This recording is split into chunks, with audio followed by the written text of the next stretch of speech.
Hello दोस्तों, study class 0.2 में आपका स्वागत है। आई एम सुनो दोस्तों, आज हम बात करेंगे क्लास 12th हिस्ट्री पार्ट 2 बात करेंगे दोस्तों। तो अध्याय क्या है दोस्तों? 15 संविधान का निर्माण, एक नए युग का शुरुआत। तो चैप्टर का नाम क्या है दोस्तों? संविधान का निर्माण, एक नए युग का शुरुआत। तो अगला पॉइंट क्या है दोस्तों, देखते हैं। 19वीं शताब्दी में समाज सुधार को बाल विवाह का विरोध किया तथा विधवा विवाह का समर्थन किया।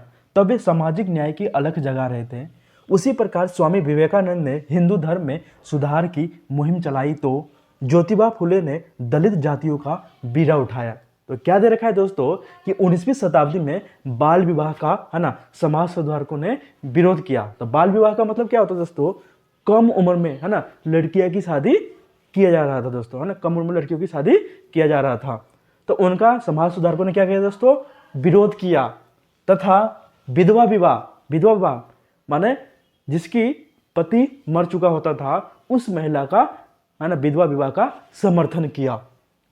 तब वे सामाजिक न्याय की अलग जगह रहते, माने जागरूक कर रहे थे। उसी प्रकार स्वामी विवेकानंद ने हिंदू धर्म में सुधार की मुहिम चलाई, है ना। क्या कहा है दोस्तों? ये जो स्वामी विवेकानंद जी ने हिंदू धर्म में सुधार की मुहिम चलाई तो ज्योतिबा फुले ने दलित जातियों का बीड़ा उठाया। ज्योतिबा फुले ने क्या किया दोस्तों? दलित जातियों का बीड़ा उठाया। संविधान सभा में केंद्र और राज्य सरकार के अधिकारों को लेकर के बहस हुई। अधिकतर सदस्यों ने मजबूत केंद्र का ही पक्ष लिया। तो क्या दे रखा है दोस्तों कि संविधान सभा में केंद्र और राज्य सरकार के अधिकारों को लेकर के क्या हुई? बहस हुई, है ना, और अधिकतर सदस्यों ने केंद्र सरकार का ही पक्ष लिया। तो इसमें आपका विषयों की 3 सूचियां दे रखा, 3 सूची है आपका। तो पहला है केंद्र सूची, दूसरा है राज्य सूची, तीसरा है समवर्ती सूची। मतलब 3 सूची में क्या है दोस्तों? केंद्र सूची, राज्य सूची और समवर्ती सूची। केंद्र सूची में कितने विषय है दोस्तों? माने केंद्र सूची में कितने विषय? माने 100 विषय। और कौन कौन सा केंद्र सूची में केवल केंद्र सरकार ही कानून बना सकता है? जैसे रक्षा के क्षेत्र में, बैंक हो गया, रेल हो गया, बंदरगाह हो गया और आदि विषय। दूसरा आपका है दोस्तों राज्य सूची, और राज्य सूची में कितना है? 61 विषय है। केवल इसमें राज्य सरकार ही कानून बना सकता है। तो कौन कौन सा विषय है दोस्तों? जैसे पुलिस है ना, स्थानीय शासन है, कृषि है, सिंचाई है। क्या क्या है दोस्तों? पुलिस है ना, स्थानीय शासन है, कृषि है और सिंचाई है। तीसरा है समवर्ती सूची। समवर्ती सूची में दोनों, माने केंद्र सरकार और राज्य सरकार दोनों मिलकर के कानून बना सकता है। तो इसमें कितने विषय है दोस्तों? 52 विषय है। जैसे सामाजिक सुरक्षा, है ना, विधि प्रक्रिया आदि। तो क्या क्या है दोस्तों कि सामाजिक सुरक्षा हो गया और विधि प्रक्रिया हो गया। ये बहुत ही इंपॉर्टेंट है, इससे रिलेटेड आपका प्रश्न पूछा जाता है। तो क्या क्या दोस्तों है? केंद्र सूची है, राज्य सूची है और समवर्ती सूची है। पॉइंट क्या है दोस्तों? राष्ट्रभाषा के सवाल पर संविधान सभा की भाषा समिति ने यह सुझाव दिया कि देवनागरिक लिपि में लिखी हिंदी भाषा की राजकीय भाषा होगी। हिंदी को राष्ट्रभाषा बनाने के लिए हम धीरे धीरे आगे बढ़ना चाहिए। तो क्या दे रखा है दोस्तों? राष्ट्रभाषा के सवाल पर संविधान सभा की भाषा समिति ने यह सुझाव दिया कि जो देवनागरी लिपि है ना, हिंदी की जो लिपि क्या है दोस्तों? देवनागरी लिपि में लिखी हिंदी भारत की क्या होगी दोस्तों? राजकीय भाषा होगी। उस समय क्या था? भारत की राजकीय भाषा होगी। हिंदी को राष्ट्रभाषा बनाने के लिए हम धीरे धीरे उस पर क्या करेंगे? आगे बढ़ना चाहिए। अगला पॉइंट क्या है दोस्तों? बहुत ही इंपॉर्टेंट पॉइंट है दोस्तों। संविधान की विशेषता बताइए। पेपर की दृष्टि से बहुत ही इंपॉर्टेंट है। तो पहला पॉइंट क्या है? लिखित व लचीला संविधान। दूसरा है केंद्र व राज्य शक्ति का विभाजन। तीसरा है धर्मनिरपेक्षता। चौथा है संसदीय प्रणाली और पांचवा है शक्तिशाली केंद्र। छठा है मौलिक अधिकार, है ना। सातवां है मौलिक कर्तव्य और आठवां क्या है? वैश्विक मताधिकार। तो पहला क्या है दोस्तों? लिखित व लचीला संविधान। तो हमारा संविधान कैसा है ना?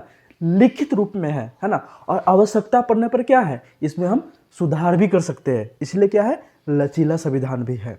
दूसरा है केंद्र और राज्य शक्ति का विभाजन। जो शक्तियों का विभाजन है वो केंद्र सरकार और राज्य सरकार का विभाजन किया गया दोस्तों, है ना। जैसे केंद्र सूची, राज्य सूची और समवर्ती सूची, 3 विषय में इनका विभाजन किया गया है।